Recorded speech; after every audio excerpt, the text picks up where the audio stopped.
Hey guys, it's Catherine Rod, Technical Agronomist with Channel in Northern and Central Illinois.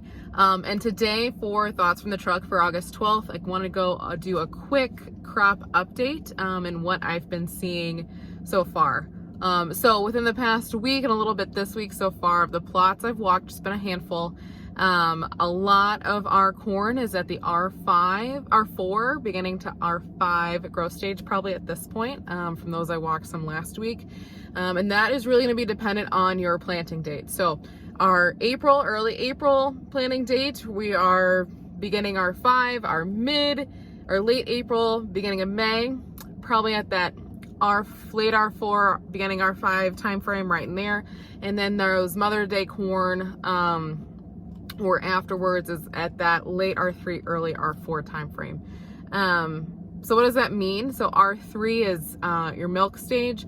R4 is your dough stage. Dough stage usually lasts about 7 to 10 days, and that's the beginning of the conversion of the milky sugars into starch.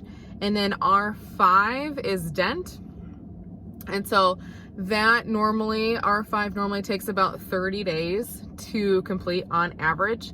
And that is the conversion of the rest of the milk and milk to starch and the packing on of a lot of weight.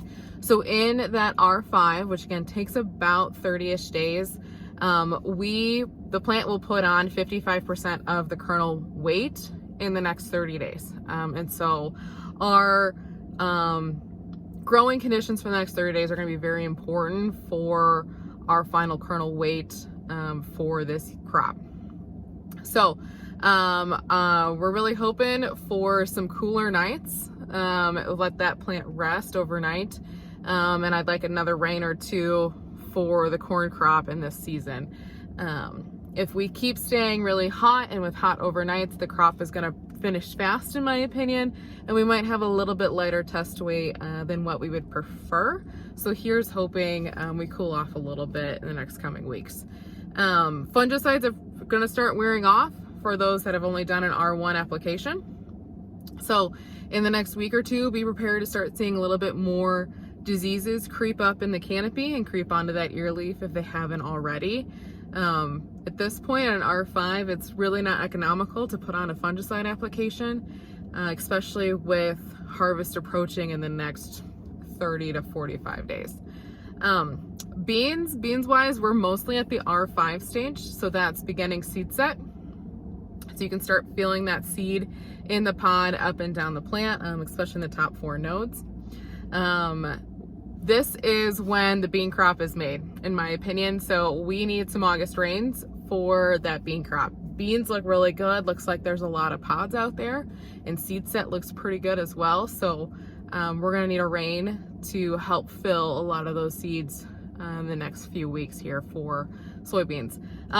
Starting to get a few rumblings of some SDS and white mold. So now in the next couple weeks is about the time where we're gonna start seeing that pop up.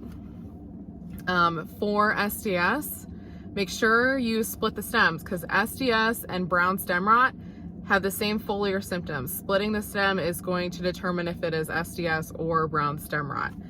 Brown stem rot will have a brown rotted middle part of the stem. So start splitting stems if you have SDS or brown stem rot. White mold, we're going to start seeing that. There's not much we can do about it at this point. Just take note of where it is, how much you have, and the severity of that white mold. So those are quick updates from Thoughts from the Truck for August 12th, 2025.